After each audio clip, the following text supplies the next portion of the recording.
Hey everybody, it's Monday, June 1st. Bolt to the bus, JJ here. Just wanted to do a quick report today on some recent news and just take a look at the markets here. And this is just a further example of how massively manipulated everything is. And the most obvious example, in my opinion, is the stock market. All major indexes today in the green. Now, they may not close in the green, but the fact that they're in the green right now and just the massive run-up that we have witnessed since the mid-March lows, and again in the green today, and this is amid nationwide riots, looting, protests in many different cities, along with some other bad economic news that we're going to talk about here in a minute. But just think about what's going on right now. If you would have asked anybody just a couple years ago if this would be happening in the United States, one, we would have a lockdown, a quarantine, a sickness outbreak. Two, we would have such massive looting and destruction of the cities. And I think that should tell you what I've been warning you about now for a couple years now. Expect things to get worse. Prepare for things to get worse. And what we're seeing right now is more than just protests. A lot of the protests are peaceful. In a lot of these cities, we're having many people jumping in who didn't care at all about the incident that happened in Minnesota. They are just jumping in. I've watched many videos. They've got smiles on their faces. They're just looking to get free stuff. They're looking to do destruction. They're having fun. A lot of them are laughing. And just think what's going to happen if there's a true economic collapse where the government pulls back on all of this assistance, all of this stimulus. They let the markets crash. Let's say they stop all of the injections, stop the bailouts, they stop the stimulus checks. Right? Just think about how bad it would be if that were to happen. If all of a sudden the government just said, that's enough, we're done sending out checks, we're done with unemployment, we're broke. And what we're seeing right now could just be a fraction of what's to come. Just think if the government pulls back and just lets this economy collapse. If all of the stimulus, if all of the manipulation just ended, if they stop sending out unemployment checks, stimulus checks, do you really think the government would not let that happen? Some people think it's designed to happen, that they're going to get everyone into the system and supported by the government and then pull the rug out, that they want to see chaos and a collapse. Right? I'm not a mind reader, but I don't know what their intentions are, but I think we should prepare for a worst case scenario.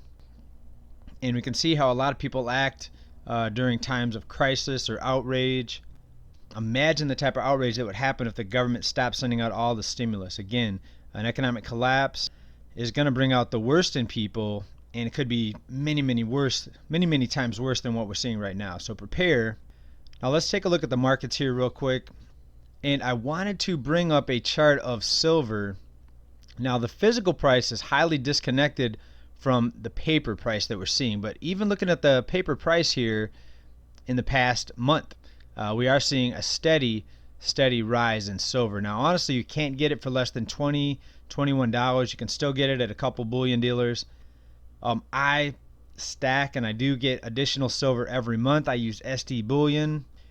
There is a link down below if you'd like to get some silver. Get it while you can. And if you're living paycheck to paycheck, I really don't recommend getting it. If you have some extra to invest, instead of having your cash sitting there in fiat dollars, right, you may want to invest in some hard assets, some precious metals, and silver is my favorite. Or I would rather have 100 1-ounce rounds of silver versus 1 ounce of gold, just because the price disconnect. I believe it's about an 80 to 1 or 100 to 1 ratio right now. Now silver, in my opinion, is one of the most undervalued assets, and I believe it's been heavily manipulated to the downside. Let's go over to usdebtclock.org right here, and let's look at the US dollar to silver ratio is $3,130 per ounce. Now, what does that number represent? Does it mean that the silver price is going to go up to over $3,000? Well, not necessarily, but it is an indicator that the price should be a lot higher. This is the year-over-year increase in the U.S. M2 money supply divided by the yearly world production of silver in ounces. So you could see the dollars being created, the M2 money supply continues to skyrocket, and we're just getting started. To stop the system from imploding, you're going to see the Fed balance sheet run up to 10 trillion, 15 trillion, 20 trillion. As we've outlined in previous videos, this is going hyper parabolic at this moment. And ask yourself, what's going to happen to stop this? What's going to happen? Is there going to be some sort of event? Is there going to be a system-wide collapse in the financial system? Is it going to be such massive chaos and destruction that we're already seeing the tip of right now? Is it going to get worse? Is it going to continue? Right? Just go back to the markets rising again during this time, during all of this bad economic news, the lockdowns, the quarantines. Half of the small businesses that are going to reopen say they may not be able to survive.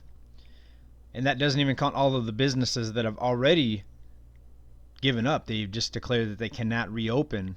Another set of bad news coming out today. China is asking state firms to halt purchases of U.S. soybeans, pork, and take a look at what's already happening to the farms. Some farms are having to dump millions of pounds of food and dumping thousands of gallons of milk because of the shutdown of the restaurant industry. These farms were not prepared to change the packaging and to change the supply chains to put their food on store shelves. So they've had to get rid of massive amounts of pigs and cows have been culled. Food going to waste. They're having a hard time getting the food to the right place where people need it, because we are seeing food shortages and people that lost their jobs that can't afford food. Food lines that are now worse than the Great Depression in some areas. And think about all the food, all the people aside from that that are on some sort of government program, the EBT cards, the SNAP program here in California. Let's go back to the market shot here. Gold coming in at $17.49, holding tight around that $17.50 number. I wouldn't be surprised to see both gold and silver continue upward. This is where I think we need to be. I also think they're going to continue pumping up the stock market. Right. Also, think about the timing on this. The housing market was getting ready to drop. We started to see the repo injections about September, October of 2019, which kept the banks operational. They could continue lending. They could continue giving out mortgages. We saw the reserve requirements waived, so banks can lend now. They don't have to have any money in reserves. And even before that happened, before that restriction was let go or waived, banks were loaning out 10-to-1 and sometimes even more money than they actually had in reserves. Right? They were already creating money out of nothing and lending it out. Now there is no reserve requirement, so the banks could keep lending. So yes, they can keep this housing market propped up, but what's going to happen in a few months? Is it going to be 3 months? Is it going to be 6 months? Is it going to be 9 months? Maybe after November we'll start to see everything just let go. They're going to let it implode. What do you think about it? In our last report there, we talked about the forbearances that are happening right now, the freezes on foreclosures, the moratoriums. In some areas, they're lifting those moratoriums and they're allowing tenants to get evicted by their landlords. They're also, at some point, going to stop the forbearances and stop the moratoriums on the foreclosures, and we're going to start to see carnage. And what's going to happen when you combine everything, all the unrest that we're seeing right now, people losing their homes, the anger that's going to develop against the Wall Street and against the banking system, right, against the market makers, against the monopoly men that control everything right now.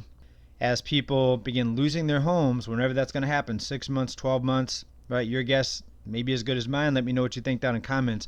What's going to happen when the real carnage begins? Are we going to see more chaos? Are we going to see a backlash against the banking system? Remember Occupy Wall Street after the financial crisis? We could see that times 10 on steroids this time. We don't know, but we do see the signs. Things are getting worse. People are growing more and more desperate and unhappy and actually angry. And get ready, folks. Fasten your seatbelts. It's going to be a bumpy ride. And remember, safety and security always number one. You have to be able to protect yourself, your family, and what you've worked for, your assets. Thanks for watching this report, everybody. Bye for now.